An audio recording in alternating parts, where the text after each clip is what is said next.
This is Guns and Butter. There's something happening here. Yeah. What it is ain't exactly clear. There's a man with a gun over there. But I think the U.S. is very much bent on preventing any state from competing with the U.S. anywhere in the globe, even on the periphery of these other states. You know, that Russia's not even allowed to compete with the U.S. on its own borders. China's not allowed to compete with the U.S. in the South China Sea, even though it's called the South China Sea. Iran is not allowed to compete with the U.S. in the Persian Gulf. You know, Persia's not allowed to control the Persian Gulf. This explains a lot of what's happening. The U.S. really is at war with pretty much the whole world at this point. I'm Bonnie Faulkner. Today on Guns and Butter, Dan Kovalik. Today's show, Russiagate, scapegoating Russia to justify endless war. Dan Kovalik is a labor and human rights lawyer. He teaches international human rights at the University of Pittsburgh School of Law. He is the author of The Plot to Scapegoat Russia, How the CIA and the Deep State Have Conspired to Vilify Russia.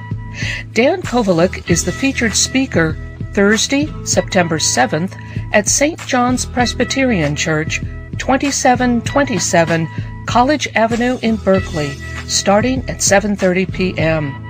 This event is part of the KPFA Speaker Series.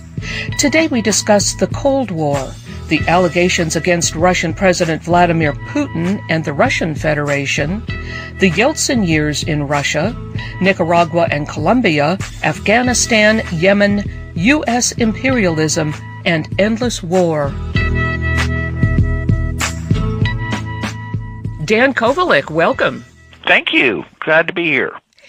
In your book, The Plot to Scapegoat Russia, How the CIA and the Deep State Have Conspired to Vilify Russia, you point out, of course, that the vilification of Russia is really nothing new and dates back a couple of centuries. What does seem to be new, though, is the vilification of the Russian leader Vladimir Putin.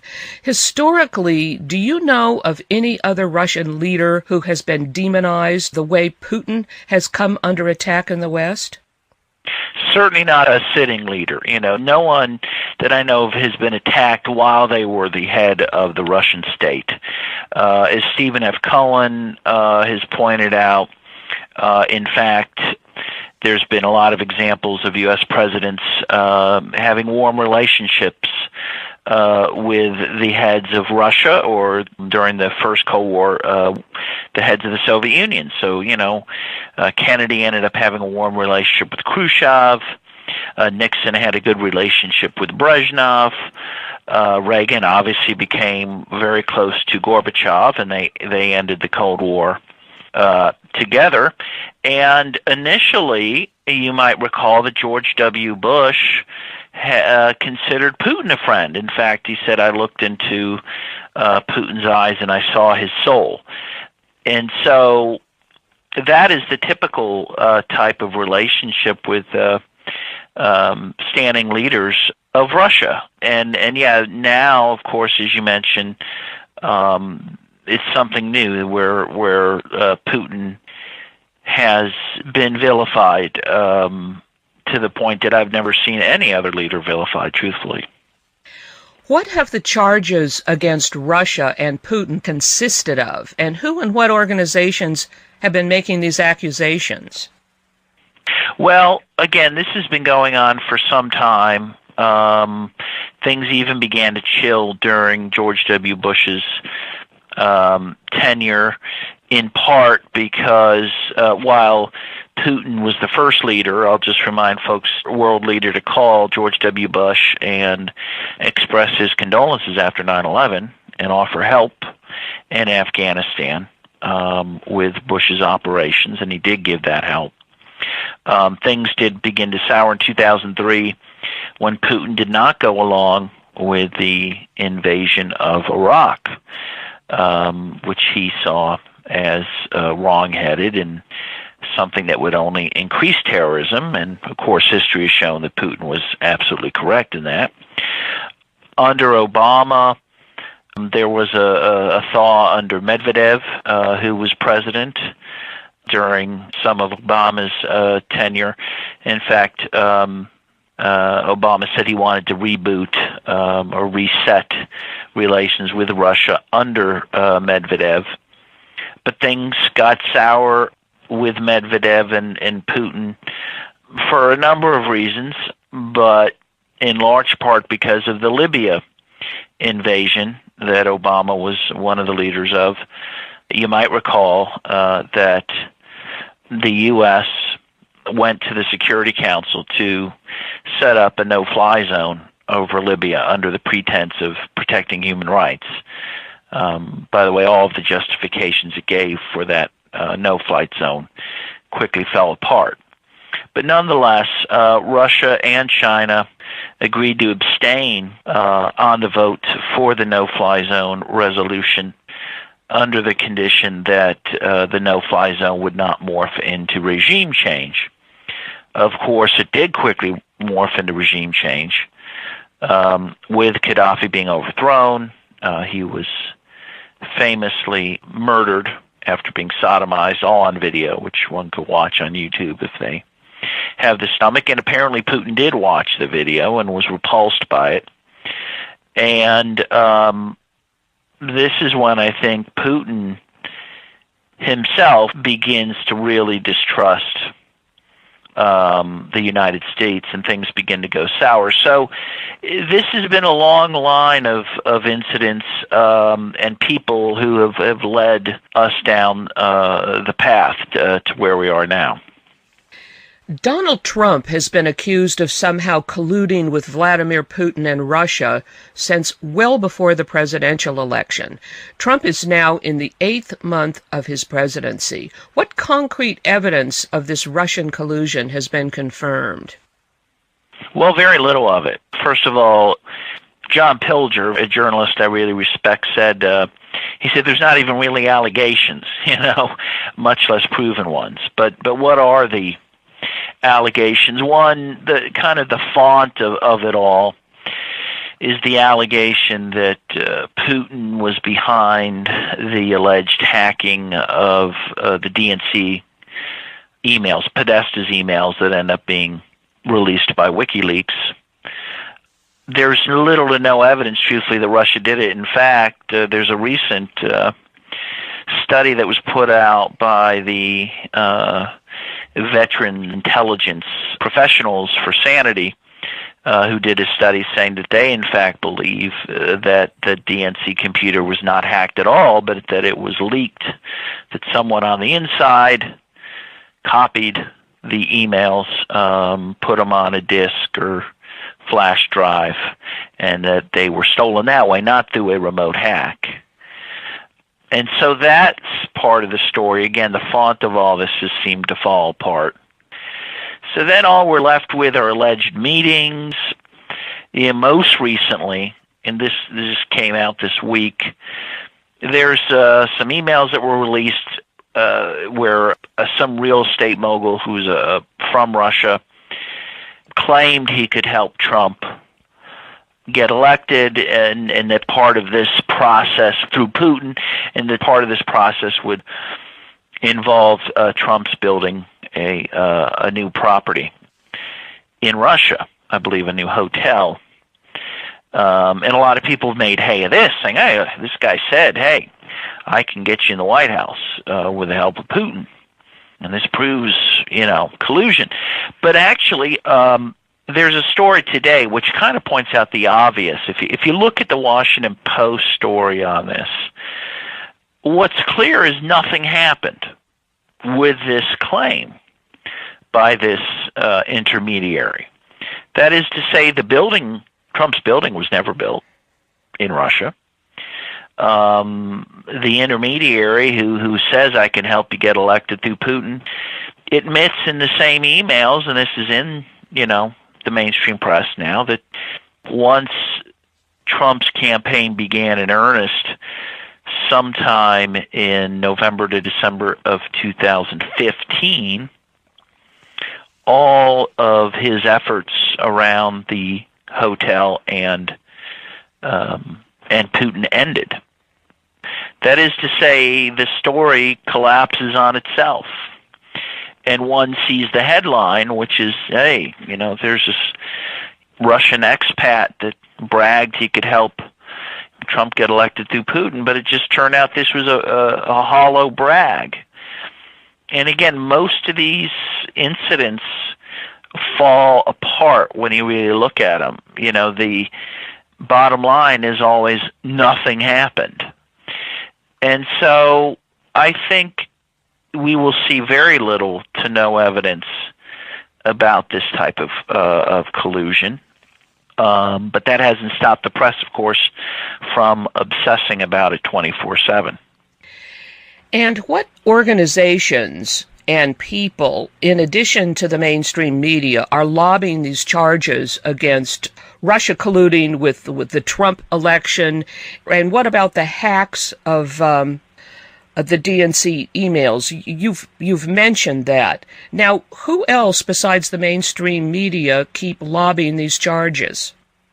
Well, of course, you have the Democratic Party, and particularly the folks aligned with Hillary Clinton in the Democratic Party, who obviously are trying to make political hay out of this. And we know from the book Shattered that came out this year that John Podesta himself, right after the election, came up with the idea to blame Hillary's loss on Russia for obvious reasons. If she had any chance of running again, it was seen as convenient to blame another country instead of blaming Hillary herself for running a poor campaign, which I think she did. I mean, the other interesting fact is Comey's now become this hero because he started going after Trump for the Russia collusion. So you have Comey, you have other folks in the FBI, you have folks in the CIA who've made it clear that they do not want a rapprochement with Russia. They made it clear that Trump was wrong in seeking such a détente with Russia. And it seems that all these groups together in the press have succeeded in preventing a détente with Russia. So when Trump meets with Putin at the G20 recently, for example, one, it's like a big deal. It's somehow treasonous that he even met him, especially because I guess they found out he had a secret 1-hour meeting that folks didn't know about to begin with, again, which is fairly typical for heads of state. But in any case, instead of being congratulated for meeting with Putin and coming to some agreements on cooperation in Syria and the Ukraine, Trump is largely criticized for meeting with Putin. And then right after this, Congress overwhelmingly approves a new round of sanctions against Russia right after the president agrees with Putin to act cooperatively. Again, clearly intended to derail any chance of Trump and Putin working together on anything. So it seems to me there's a lot of folks in the government, including in the Congress, both Republican and Democrat, and in the press, who do not want to see any good relationship with Russia. Now, why do you think that is? Obviously, the Democratic Party doesn't want a rapprochement with Russia. The intelligence agencies don't seem to want it, or a large part of the intelligence agencies. The media has gotten on the bandwagon, of course. Then there's a question about the military-industrial complex. Where do they stand on this? Why is it that all of these powerful forces, in your opinion, do not want to have good relations with the Russian Federation? Well, I think, well, of course, if we start with the military-industrial complex, there's obvious reasons there. Obviously, they benefit from a war, and that's becoming a huge part of the U.S. economy, is war. In fact, Congress ended up giving Trump more money in the military budget than he even asked for. And he was already asking for an increase, which was equivalent to 80% of Russia's entire military budget. Meanwhile, Putin has announced a 25% decrease in his military, I'll note. I'm speaking with human rights attorney and author Dan Kovalik. Today's show, Russiagate, scapegoating Russia to justify endless war. I'm Bonnie Faulkner. This is Guns and Butter. There are obviously vested interests in having war all the time. In fact, they used to say, the business of the U.S. is business. I think the business of the U.S. is now war. And, you see us fighting on multiple fronts in wars that seem to go on without end. Afghanistan, of course, is an example. And they seem to go on without end by design. And again, a rapprochement with Russia would risk possibly peace breaking out, which folks don't want. So I think that's one thing that's happening. I think the other thing that's happening is that a lot of folks in power and in the ruling class see that the economic system is in grave crisis. We had, of course, the huge recession of 2008, which was nearly catastrophic. We really haven't recovered since then, though there's claims that we have, but it's clear we haven't. Certainly the people haven't recovered. And I think that there is a desire to maybe, reconfigure the globe so that the economic system will be saved. One, through war, but also through more penetration of countries and their resources, and also by preventing countries like Russia and China, for example, from taking their own share of the world's resources. I mean, in essence, I think the U.S. wants to engage in more extreme imperialist activity, for lack of a better term. I know that's not a term people like, imperialism. We're an empire that we don't admit it to ourselves. But I think the U.S. is very much bent on preventing any state from competing with the U.S. anywhere in the globe, even on the periphery of these other states. That Russia is not even allowed to compete with the U.S. on its own borders. China is not allowed to compete with the U.S. in the South China Sea, even though it's called the South China Sea. Iran is not allowed to compete with the U.S. in the Persian Gulf. Persia is not allowed to control the Persian Gulf. And so I think this explains a lot of what's happening, that the U.S. really, I think if one were objective about it, is at war with pretty much the whole world at this point. And you see, sanctions regime after sanction regime being leveled against all sorts of countries now, military threats against all sorts of countries. It's a very dangerous situation, but it seems to be dangerous by design, really. You write that the vilification of Russia and the Russian president constitutes a new Cold War. What about the old Cold War? You write extensively about the original Cold War against the USSR. When did the Cold War against the USSR begin, and who initiated it? Well, it's a good question. I mean, first of all, I think the Cold War with a capital C and a capital W started right after World War II.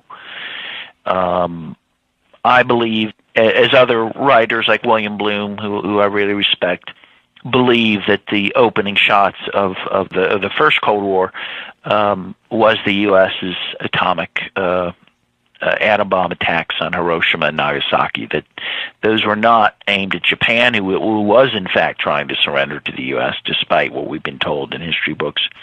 But it was a signal more to the Soviet Union that we had these weapons, and it was a signal for the Soviet Union to keep in line. And I think that was the opening shot of the Cold War. Again, just as World War II is ending, and we were allies, obviously, with the Soviet Union during World War II. And so we wasted no time in beginning hostilities with them. And again, of course, very quickly, we begin hostilities in the Korean Peninsula as well in 1948, though again we're told 1950, but really in 1948 we start to help Japan and Japanese forces in Korea try to reestablish Japanese colonial rule in Korea, and this leads to the conflict there. And so I think we can trace the Cold War as we think about it back to that point, but we can even go farther back than that. I mean, I think folks have to remember that the U.S. and a number of other capitalist countries invaded the Soviet Union right after the revolution. The revolution being, of course, in October of 1917 by the old calendar. By the new calendar, it was November 7th, 1917. A number of capitalist countries, including the United States, invaded Russia in 1918 to try to strangle the revolution in its crib. And so one could trace the Cold War even as far back as 1918. So this has been going on for quite some time. But again, the whole raison d'etre, or what we were told was the raison d'etre of the Cold War, was to fight communism.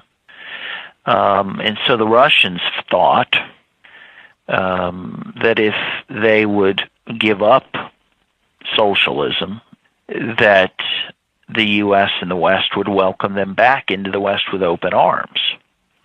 And that never happened. The U.S. seemed to never want peace with Russia, whether they were socialist or communist or capitalist. And the Russians learned that the hard way after the collapse of the Soviet Union in 1991. They were never admitted back into the community of nations. And I think that the U.S. bears great responsibility for that, if not sole responsibility for that fact. And I think we need to go back and look at that history and the U.S.'s own role in continuing hostilities with Russia when that original casus belli, communism, went away. You write that the U.S. forced the worst economic policies on the Russians, encircled Russia with troops and military bases after promising not to, and now the U.S. resents them for having their own sovereignty. What kind of economic shape is Russia in today?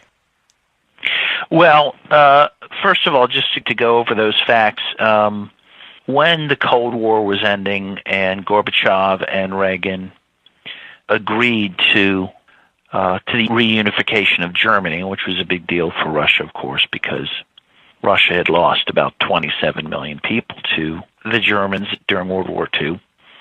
Gorbachev agreed to the reunification of Germany in return for the promise, and Secretary of State James Baker made this promise explicitly, that NATO would not move 1 inch east of Germany. In fact, as you noted, NATO very quickly moved eastward and is now up to the border of Russia.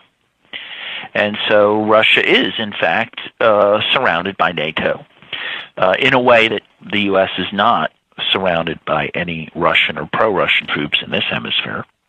And meanwhile, as you say, during the Yeltsin years, Bill Clinton and his cabal, for lack of a better word, imposed upon Russia very draconian neoliberal policies, which devastated that country. A couple million people died of preventable illnesses because of those economic policies. And it's taken a long time for Russia to get back on its feet since then. It is starting to get back on its feet. Again, after the collapse of the Soviet Union, the life expectancy in Russia went down to the low 50s from somewhere in the range of the 70s during the height of the Soviet Union. It is now going back up to the low 70s under Putin. And so while they have their problems, certainly, under Putin, things have gotten better economically. And again, as Stephen F. Cohen, who I often cite, I really respect him. He was friends with Gorbachev, an advisor to Gorbachev. He's been a Russian expert for many years. He said it's really Putin's having gotten the bear back on its feet that galls the United States more than anything, and he has done that. And, and whatever you say about the guy, he has done that, and he has about 80% approval rating in Russia as a result. And again, this is apparently unacceptable to the U.S.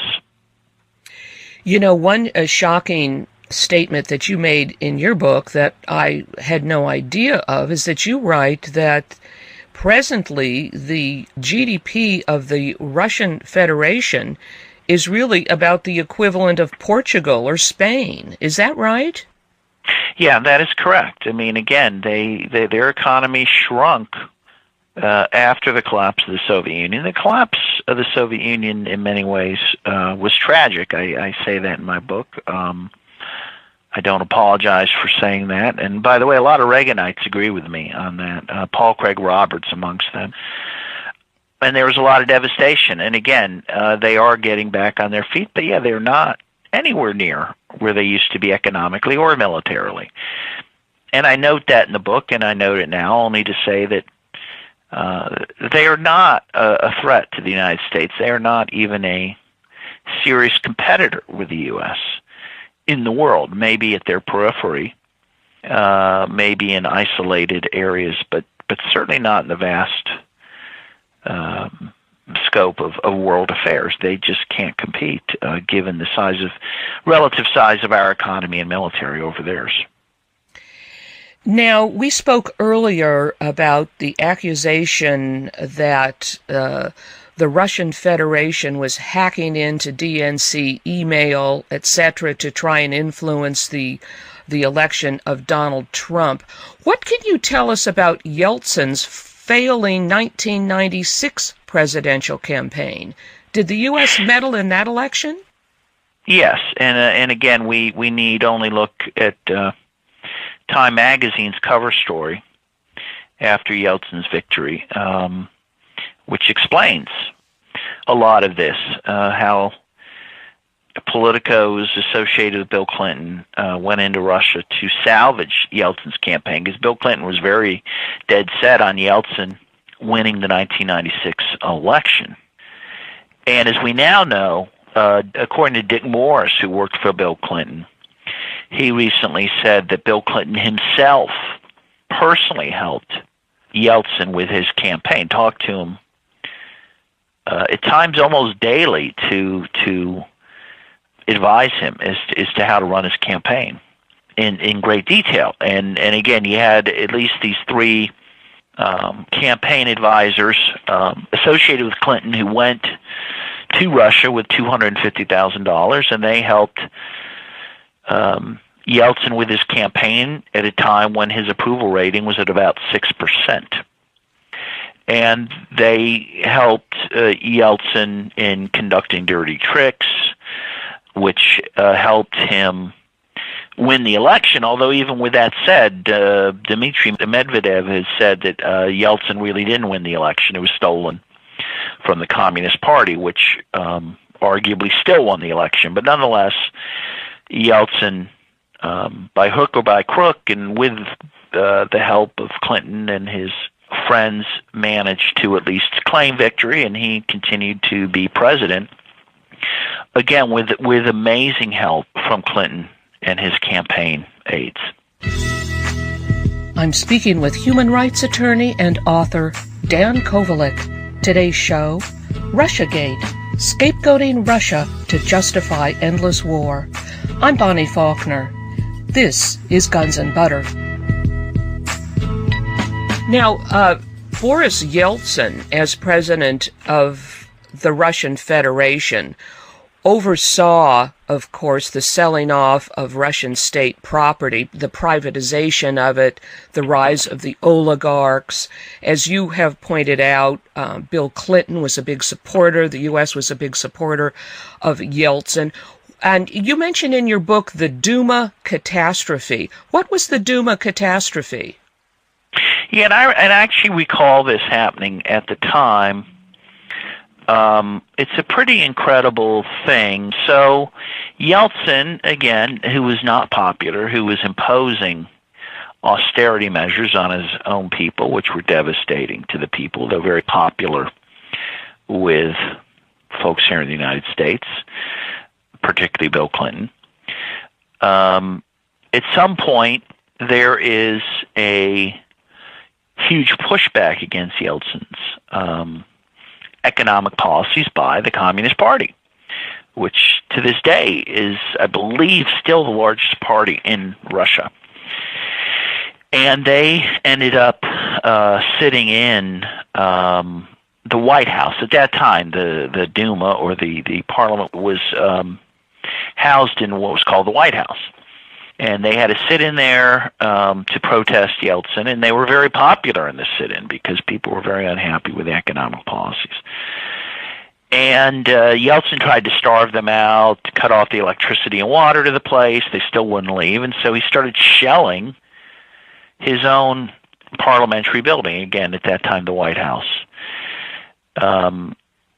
It is unknown how many people died during that attack, but it's easily a couple hundred and could be a couple thousand people. And it's a time, and I remember this very vividly, at the time, the Western media applauded Yeltsin for shelling his own parliament. And I mentioned in the book, I said, this was like a Tiananmen Square type operation that Yeltsin conducted, but in this case, the West was rooting for the tanks. And I imagine the Russian people don't forget that too easily. And I think Americans need to, when we think about these allegations against Putin and Russia in terms of alleged election meddling, even if you assume the worst in terms of the allegations, they pale in comparison to the type of meddling the U.S. was doing at that time. So, in any case. You write about the demodernization and economic collapse after the dissolution of the USSR, approximately 1992 to 1998, under Boris Yeltsin and supported by Bill Clinton. Now, another thing that Boris Yeltsin did after this Duma catastrophe, or the shelling of their own legislature, he put in something called the Law on the Federal Security Service, FSB. And didn't these amount to police state measures? Yes. Again, because of his incredible unpopularity, he began to reestablish what some human rights groups said, essentially the Soviet-type security system, which the U.S. had always been critical of as a repressive state apparatus. Well, he began to reestablish that to keep himself in control. And so, again, when we talk about Putin's alleged authoritarianism, whatever Putin is, we have to trace back to those days under Yeltsin, who begins to recreate the security state in Russia that Putin ends up inheriting. But again, when Yeltsin was running that security state, in ways that benefited the West by allowing this selling off of Russia's industries, no one cared. Now all of a sudden we care about democracy in Russia, though, or at least we claim to. In what ways did the Cold War benefit the United States and its foreign interventionist policies? Has the U.S. been able to intervene more easily internationally by using the Cold War with the USSR as a pretext? Yes, well, and I think it was very effective. Anytime the U.S. wanted to intervene in another country, like Nicaragua, I talk about Nicaragua. For me is a very I have a lot of emotion around it. I like a lot of folks, I visited Nicaragua during the Contra War that the U.S. supported. Here's a very poor country at that time, still is. Had not even 3 million people, and the U.S. under Ronald Reagan supported this very brutal terrorist war against Nicaragua. And that's what it was. It was a terrorist war. The Comanches were terrorists. And, of course, it justified it on the basis of the Soviet threat. Well, there was no Soviet threat in Nicaragua. Never was, never will be. The Sandinistas, again, whatever you say about them, were an indigenous organization that overthrew a U.S.-backed dictator in Anastasio Somoza. They came to power through a guerrilla war that they themselves fought. They didn't have Russian troops who helped them.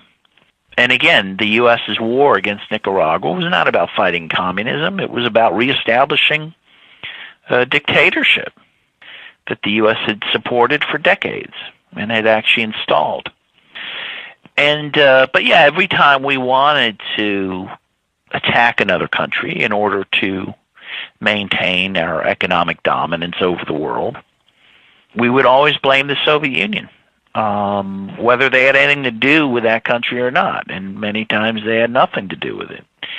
Sometimes they would come in later because the country, under huge duress, would call for Soviet assistance, but the war would begin before the Soviets had anything to do with it. And, one great example, and this should be remembered by people if they ever knew it, is Afghanistan.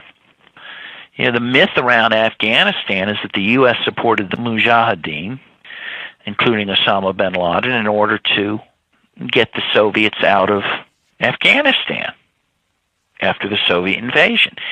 In fact, that is not true.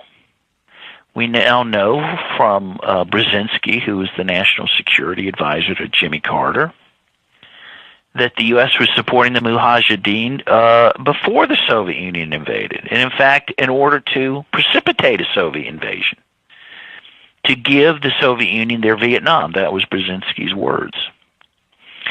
And again, we justified it on the basis, we have to fight the Soviet invasion. Well, that hadn't even happened yet. And so we see time and again, not only us being lied into nearly every war we've ever fought, but in the case of the Cold War, effectively being lied to by saying that we were fighting the Soviet Union. You write extensively about U.S. interventions, overthrows of governments, and invasions since the beginning of the Cold War. You traveled to two Central and South American countries, Nicaragua and Colombia, and you've touched on Nicaragua. What were your experiences in these two countries?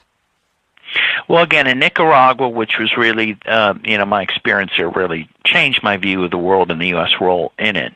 And I went there in 1987 during the height of the Contra War, spent time in a war zone there.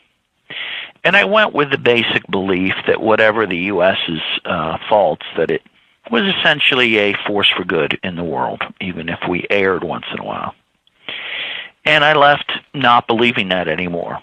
I really believed we were quite the opposite, that we were a bully that was willing to wage this war against a people in one of the poorest countries in the hemisphere in retaliation for them overthrowing a U.S. dictatorship. That is to say that I came to the conclusion that far from defending democracy and freedom around the world, the U.S. was trying to stop it. And I think if you look at U.S. history, you will see the U.S. do that time and again. And I was very moved by the Nicaraguans' tenacity, by their dignity in defending themselves against, obviously, a much more formidable force, the United States, and frankly coming out victorious, which is pretty incredible. In Colombia, which I still visit quite often, and I've been going there since 1999, I again see U.S. intervention very, very prominent there. The U.S. has been intervening very directly in Colombia for many decades, certainly since 1962 and even before, and in very destructive ways, supporting a very repressive military, which itself supports paramilitaries, death squads, that the U.S. actually helped to create back in the 1960s. And again, when folks talk about Venezuela and things happening there, I'm always amazed how they ignore the much greater human rights crisis in that neighboring Colombia, where you have thousands of trade union leaders who've been killed, and human rights leaders killed, indigenous leaders killed. Colombia has 7 million internally displaced people, the largest internally displaced population on earth, even larger than Syria. And these are folks displaced largely by forces that the U.S. supports, either directly or indirectly. And yet, when was the last time you heard about that? For me, Colombia represents everything that's frankly wrong with not only U.S. foreign policy, but how it's covered in the press. Every time something bad happens in Venezuela, we hear about it. And many times, in fact, how bad things are tend to be exaggerated in our press. Meanwhile, the terrible things that happen in Colombia, which I think has the worst human rights in the hemisphere, and many people agree with me, those things are ignored. And for me, that reality has made me very skeptical about what I hear or read in the news about what the U.S. is doing around the world. I'm speaking with human rights attorney and author Dan Kovalik. Today's show, Russiagate, scapegoating Russia to justify endless war. I'm Bonnie Faulkner. This is Guns and Butter. I want to quote from your book, The Plot to Scapegoat Russia. Quote, "While the dreaded Putin has been president on and off since 1999, he did not stray beyond the old Soviet borders and really not all that far until nearly the end of 2015. And there, of course, you're referring to Syria. During that same time, the U.S. has itself militarily intervened in Syria, both covertly and overtly, through major bombing raids, engaged in a major bombing campaign of Serbia, very close to Russia, overthrew the democratically elected government of Jean-Bertrand Aristide, invaded Afghanistan, which it has yet to leave, invaded Iraq, which it has yet to leave, engaged in what it termed anti-terrorist operations in Georgia, on the border of Russia, Djibouti, Kenya, Ethiopia, Yemen, and Eritrea, engaged in military actions in Somalia, which ended up destabilizing that country for years to come, supported the coup against the democratic government of Zelaya in Honduras, and participated in the NATO invasion and dismantling of Libya," end quote. And here you're only referring to U.S. actions since 1999. How does this fit with the accusations of Russian expansionism? I think Russian claims of Russian expansionism pale in comparison. I mean, I'm just always amazed when people say, hey, well, what about Putin in Ukraine? What about Putin in Syria? And pretty much the list ends there, right there, right? And look at all the countries that we've invaded. And by the way, these were all wars of choice. They weren't necessary. And the Physicians for Social Responsibility just released a study saying that in the U.S. wars in the Middle East since September 11th, 2001, the U.S. has killed up to about 2 million people in the Middle East. If we go back to since 1990, 4 million people. 4 million people. And again, the idea that people are exercised about what Putin might be doing in the east part of Ukraine or in Syria, and yet seem utterly unconcerned about what the U.S. is doing throughout the globe, including, by the way, in Yemen right now. You know, Yemen has the worst humanitarian crisis on earth. Millions of people will die there. Millions. This is according to the United Nations. Through starvation, through disease, because of a war that Saudi Arabia most prominently is fighting against Yemen, but with very critical support from the United States, including weaponry, logistical support, the mid-air refueling of its planes, which then go and bomb civilians in Yemen. Millions of people will die because of that war, which I would say if you asked 1 in 10,000 people, you'd be lucky to have one who even knew it was happening. And if they did, they wouldn't be able to explain what was happening there. Yet the press seems very unconcerned about that. Again, meanwhile, focusing on the couple conflicts that Putin may be involved in. And I just think it's that sort of disproportionate and frankly unfair media portrayals of what, the U.S. and Russia are doing in the world relative to each other that I just find absolutely galling and confounding that they're able to get away with it, that people seem to buy it. They seem to have been convinced that there's a Russian under every bed, and meanwhile seem unconcerned about what the U.S. is doing around the globe. It's also significant that when a story, let's say Russiagate, is repeatedly broadcast, that it crowds out other important news. And now you have just mentioned the war in Yemen. You point out that the war in Yemen is actually in its third year, and that this war began under Obama. What kind of support is the U.S. supplying to the Saudis for the attack on Yemen? And did the Clinton Foundation have any connection with the war in Yemen?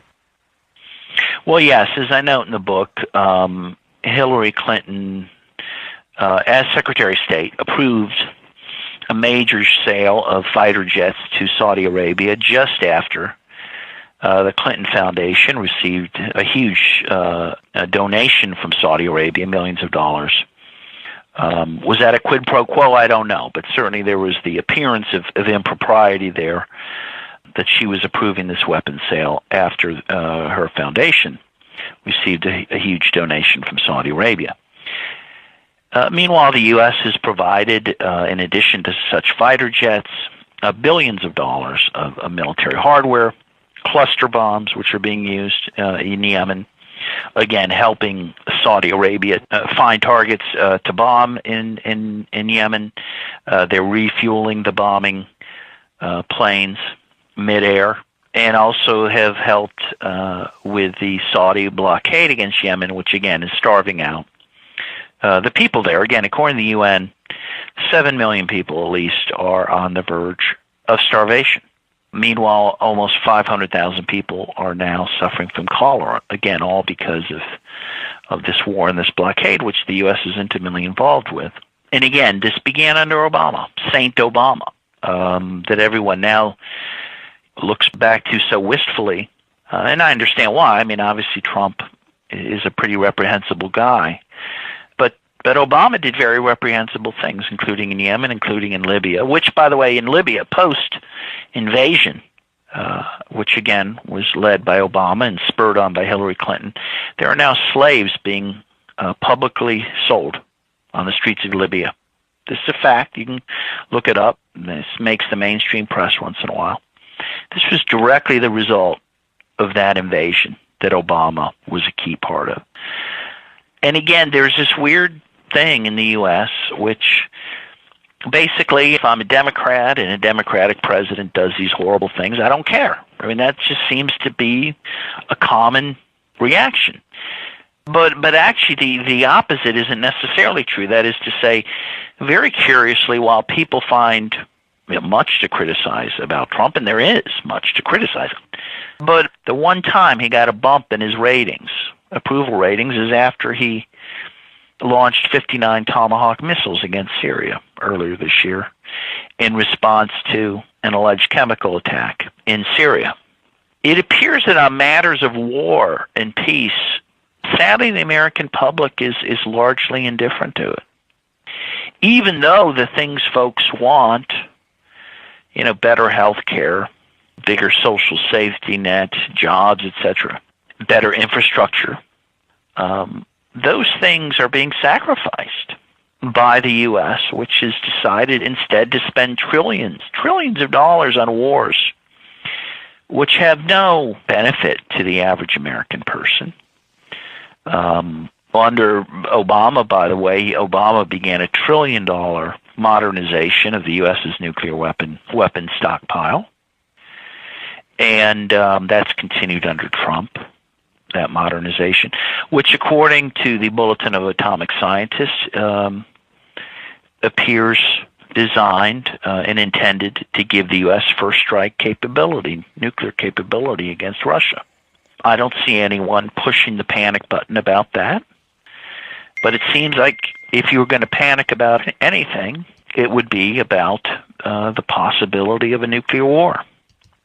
You include in your book The Plot to Scapegoat Russia, a quote from Russian President Vladimir Putin, quote, "Anyone who doesn't regret the passing of the Soviet Union has no heart. Anyone who wants it restored has no brains." End quote. The vast majority of Soviet citizens wanted to preserve the Soviet Union. Why do you think this is, and how has the collapse of the Soviet Union affected the working class worldwide?